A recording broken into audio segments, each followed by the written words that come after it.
Hello everyone, today I'm going to do an interesting comparison review of original Tesla Model S. I got a little bit quote-unquote lucky with getting my hands on this 2013 Model S.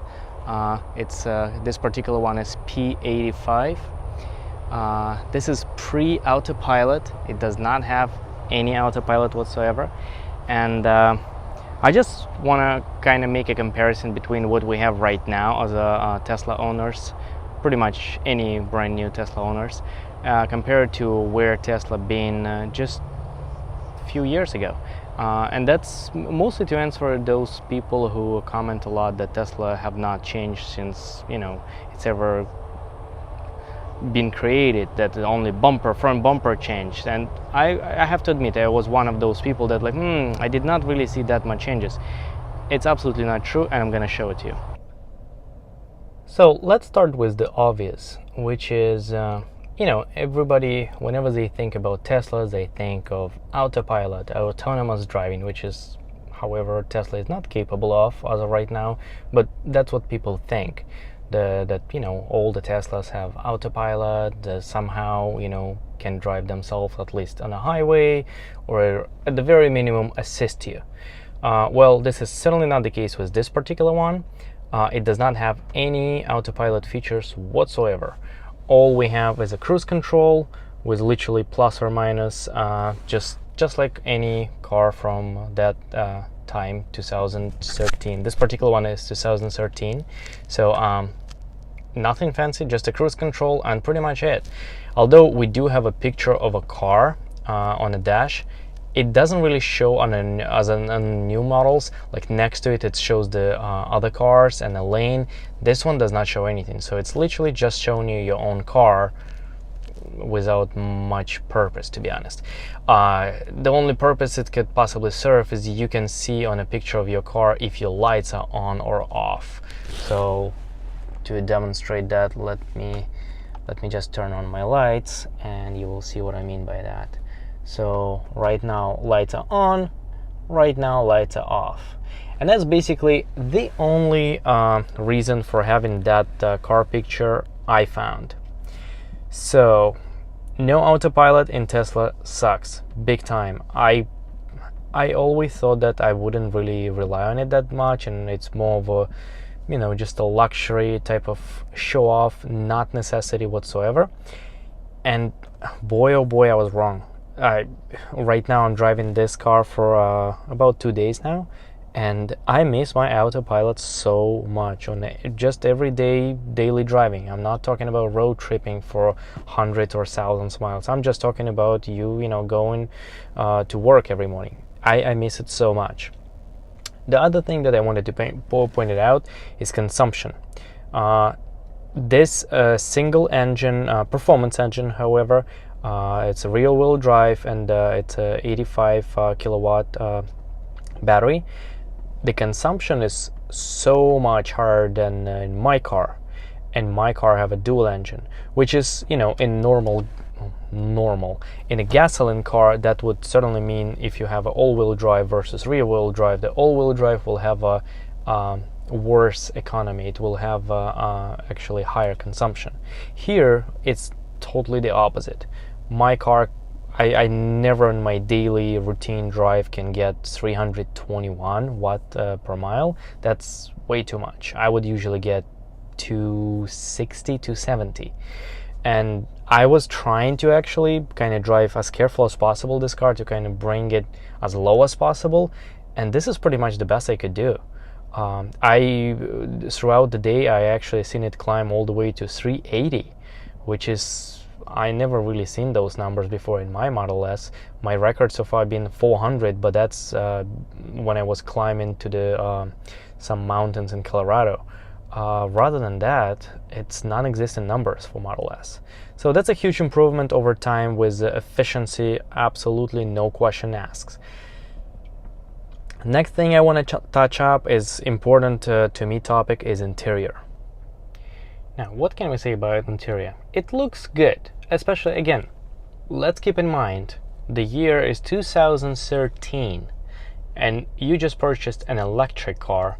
Yes, it's probably worth $125,000, but yet electric car capable of driving roughly 265 miles on a single charge. It's absolutely incredible for those times. It's still very, very impressive. But at that time, just remember what the cars were around that time. Like what type of media systems they had, what type of interiors they had, what type of functionalities they had. Just keep that in mind while I'm doing this review. So the interior, as it didn't visually change that much, I guess. However, my biggest problem with the interior is actually the comfort. It's feeling like I'm sitting on an 18th century bench. It is not comfortable at all. I felt it immediately as soon as I sat in the car compared to my newer Model S. It is day and night. It is not very comfortable. In a long trip, I would not be comfortable driving here. I'm not saying it's worse than other, let's say like this, normal cars, let's call it that way, but it's certainly not even close to what we have right now in a Model S or Model X, obviously the same seats. They feel very flat, if you know what I mean. So that's why I compare it to the bench. Although they do have some sort of like a side support, it's for a much larger people. Like, I'm not very large person, I'm not a small person, but for me, in order to even touch this side support, I have to slide quite a bit. Otherwise, I don't even feel it, and you know, it doesn't feel comfortable. So that's certainly a problem with me. And plus, again, let's keep in mind that $125,000 and the interior is cloth. I do believe they had an options with different interiors, but still that's a lot of money. That is a lot of money. Next thing that I wanted to point out is this. Tesla haters probably gonna love this. But yeah, also I'm not sure I understand what is this about. So it just does not have a central console per se. It just, there's pretty much nothing in between the seats up front. It's reminding me of some cars from like 1960s. I don't know how functional it is, except if you maybe for ladies, if you put like a purse, a small purse, or very small amount of groceries maybe. But then again, it's gonna slide all over here. So if you put a carton of milk or something, that's certainly not gonna stay in place. The material seems to be okay, not very lavish, but it's alright, I guess. Again, keeping in mind that it's 2013. It is, you know, making a little bit noise, but again, maybe it's just because of the little bit of age and stuff. But yeah, not a lot of storage area. This did not change. This is still the same in brand new Model S's.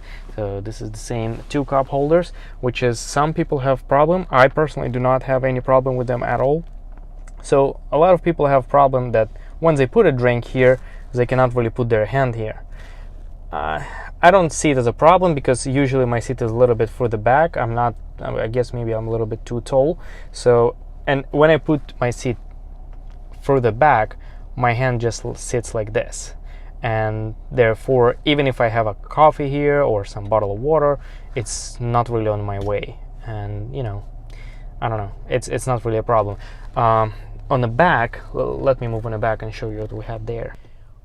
On the back seat also there is quite a bit of changes, although you don't really maybe recognize them immediately as you look at what I'm showing right now, but there's a lot of changes compared to what we have right now on the brand new Model S. First of all, there is no cup holder. On the new ones, right here, if it's a sort of like a touch and it's you touch it and it's kind of pulling out by itself, it's mechanical cup holder. For me, it's actually a problem. It's really annoying for me because this cup holder is extremely sensitive. Whenever somebody brushes their leg against it or just accidentally touches it, it's so sensitive. You barely touch it and it's coming out. And then I'm always scared because it's basically hanging there in the air and it's plastic. If somebody like puts something heavy on it or accidentally, like, you know, I don't know, put some weight on it, I would possibly imagine that it will break. So that's kind of make me nervous all the time, and I always have to double check that it's actually indeed closed and it's not just hanging out over there. And the second pretty major difference is there is no USB charging ports. There's pretty much nothing. So yeah, that's that's not a lot of entertainment in the back. The back seats from the rear, and they changed a little bit. They just became a little bit more civilized looking, I would say. So this gap kind of gone. Now it looks way more seamless. The side panels looking pretty much the same. Right now we don't have chrome anymore. This is like a graphite or dark gray, whatever you're gonna call it. Slightly different colors, but yeah, not a lot of changes here.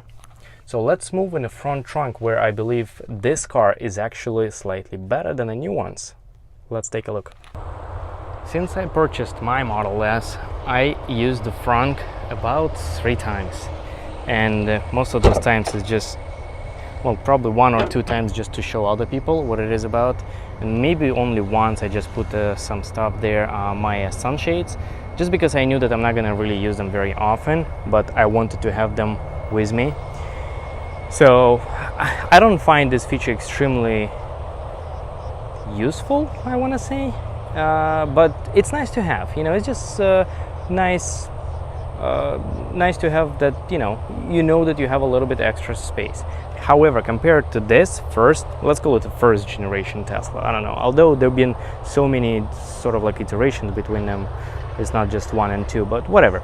Let's call it the first generation. Compared to what I have, this is probably 3 times larger. Mine finishes about here. Well, first difference is because this one does not have any bioweapons defense filter, so that's some space. And second, it does not have a second engine up front. So therefore, there's even in front, there's a lot of space if you can go up. So there's quite a bit. This one I would totally call useful space compared to what I have in my car. Something that you can actually put some suitcase, or I don't know, quite a bit of maybe some fishing gear, or for some camping trip you can put quite a bit of stuff. Also the front look, since we're already here, Elon told himself that electric car should not look like it have a grill for cooling down. Well, and I agree, it's kind of looks unnecessary. It looks a little bit, I want to say ugly. You know, it should be the same color. Now let's take a look at the trunk. I don't believe there has been any changes. Yep, looks like about, ooh, I did not know that. This one actually have a back seat. Oh my gosh, they're so heavy. Oh my gosh, they're so heavy. I'm not gonna even pull it out, they're extremely heavy. But the compartment for them is identical with mine. And what's always been an issue with me personally is this part that's actually separated. I don't like it. I don't understand why this is not attached to anything. This is just hanging part on top, and it still exists in current version Model S. I don't understand why. Also, I believe this partition used to be an option. You could order either it separately, or you could order it as an option when you purchase your car new.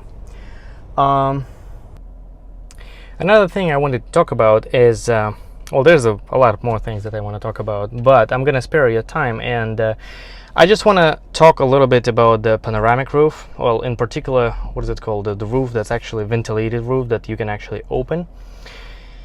So I live in a climate that you would think it's probably going to be the most useful, I guess. I live in Florida, but and before I used to own a couple of convertibles. My last car, actually one right before Tesla, used to be a convertible, and I do not find it useful whatsoever in such climate. Actually, it's only useful at night or late evening, you know, just cruising on the evening, you know, down to a restaurant on very slow speeds. If you're driving too fast, it's very uncomfortable. If you're driving during the day, it's Florida, it's 95 degrees, like pretty much every other day. Like right now, it's the middle of November, it's 5:30 p.m. and outside is 85 degrees. So a normal human being would not want to have an open roof here. Just saying. Some people do. I don't know why. I really don't understand, but not me. Therefore, I have just a full glass roof. I think it's the best looking. There is no gaps, there is no nothing. And talking about gaps, so I understand that this car is what, already 5 or coming out to a little bit even more years old. It makes quite a bit of noise, and I can hear that they coming from a roof, like somewhere here something is not precisely sealed, something is not like exactly the way it should be, and it makes noise, and it's annoyed me a lot. And as you can imagine, I drive a lot. I do love round trips, and whenever I drive in this car somewhere around 70 miles an hour, there's a lot of noises you can hear. And because there is no engine that can actually cover up those noises, you can hear them all, and there's a lot of those wind noises. I don't like it even a bit. And now, since I have an option to kind of open the roof up for fresh air, whatever you're gonna call it, I never have. Like, it's been 2 days. It's right now, like I say, it's 5:30 p.m. in the evening, so it's kind of slowly cooling down, but still I do not anticipate opening it. Not gonna happen, you know. So please let me know in your comments if you think I'm missing something. There is one part I'm actually certainly missing, is the opportunity to put roof racks. Tesla is saving money, and you know, when they make in a glass roof, it's a little bit different structure wise, therefore there is no hooks, there is no option for you to put roof racks, period. Again, for me personally, it's not a deal breaker. I do understand that quite a bit of people need it, but you know, not everybody gonna be putting stuff on the top of their roof on a $100,000 vehicle, you know what I mean? It's rare. So, and if you're not extremely outdoorsy person, if you don't need to drive with a kayak or like a multiple bicycles which cannot fit on the back, then maybe it's for you. Otherwise, I don't see much point, to be honest. I don't see much point. Now, and the last but absolutely not least is the speed, the acceleration, the way Tesla advanced with this. So let me remind you, this is a P85. The most important where I want to bring your attention, it's P. It's performance model. It costed a lot of money. It's certainly not like the cheapest one. It's certainly not like, you know, your general sort of like, you know, basic entry model. It is absolutely not.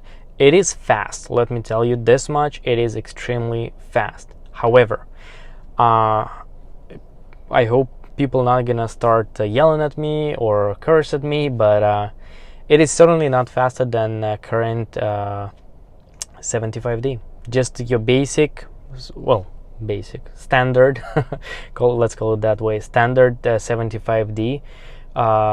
It's at the very minimum, it's the same speed at the very minimum. I did a little bit of testing on the highway, and it's certainly not faster.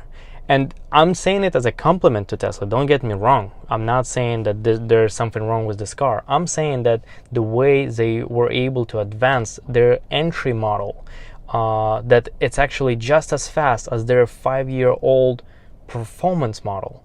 Right now, you know, if you buy a performance model from Tesla, it's one of the fastest cars in the world. So with all this in mind, it certainly did not get any worse with anything, except only one thing that I will accept is trunk area. Absolutely not important for me personally. Please let me know if you think it's a deal breaker for anyone you know, possibly you. I don't think it's really that important to anyone. From benefits, it's pretty much everything. And the only one item that has not indeed changed, like been redesigned in some sort of ways, is an actual body shell. With, again, except front fenders and the hood and the bumper still has been changed. The rest of the body shell has not been changed, but let me ask you the basic question: why would they need to change a car which is the safest cars in the world? All three Teslas hold in the top 3 spots of the safest cars in the world. So I don't see a lot of good reasons to change in that, you know what I mean? I would probably try not to do that. They're certainly doing something right, and they certainly should just continue doing it. If somebody will come up with a better, safer way, sure, let's hear them. But as of right now, this is the golden standard. The way the car looks itself, some people say it's a little bit outdated. It's a personal opinion, sure, everybody entitled to it. I personally do not think so. I think it looks amazing. Also, especially with this front new bumper, it looks very futuristic. The new interior options, like mine is ultra wide. I think it looks like a spaceship. It's all the benefits. And now with the entry Model S, for example, I'm just taking Model S simply. I know what I'm talking about. I don't want to talk about Model X, for example, although they also seen a few changes, a couple iterations with interior and well, exterior not so much, except from Autopilot turn signals, but still. Model S, I think, is can pretty much be stand against any other car in regards to anything. A lot of people saying that it's not as luxurious as like Mercedes S-Class, for example, and I disagree with this with a little side note. It's not about that it's luxurious or not, it's just about it's not as detailed. In Mercedes-Benz or in BMW, you will have a million different buttons, which is like perfectly handcrafted, and they're very nice. And there's a little some little screen on the left. There's a little speaker on the right, which is like been diamond coated. There's some knobs that like twisting with like a perfect clicks. It's all amazing. It's all great. But there is a difference between the Model S owners and the Mercedes S-Class owners. Model S owners, they're not only perfectionists. Well, everybody kind of are, but the problem, not the main difference is they minimalist. Me personally, I don't want those million buttons, and a lot of people actually complain about it in the Model S. Majority of the people who doesn't like Model S, they say these things that, well, there is no buttons, like I don't understand where to go to, to turn my lights. I don't understand how to do this. I don't understand how to do that.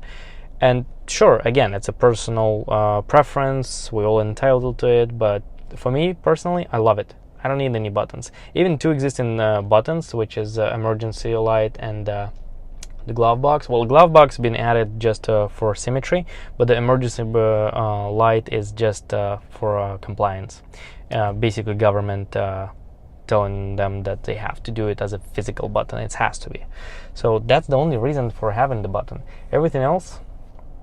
What's the point? What's the point? I mean, look at your iPad, look at your iPhone. You don't need any buttons. It's just the way the technology in the future goes. It's all very intuitive in one single UI right there. So thank you for watching such a long video. I do apologize if something been a little bit unnecessary too long, but I just wanted to share this review with you that in my personal opinion, Tesla has changed drastically. I can feel it so much right now by sitting in this car. Don't get me wrong, I still love it. But what we have right now with Model S, oh my gosh, it's day and night. It's day and night. It's so much better. Although this car is also very good. In 2012, it's to die for. Absolutely. Right now, it's still great. And look at the prices of a used Teslas. They're holding up like a champs. Compared especially to all the other luxury sedans like from Germany, they're holding up very well. So thank you very much, and let me know in the comments if you have any questions. If you want to see anything in particular, let me know. I will be happy to hear your suggestions, and see you next time.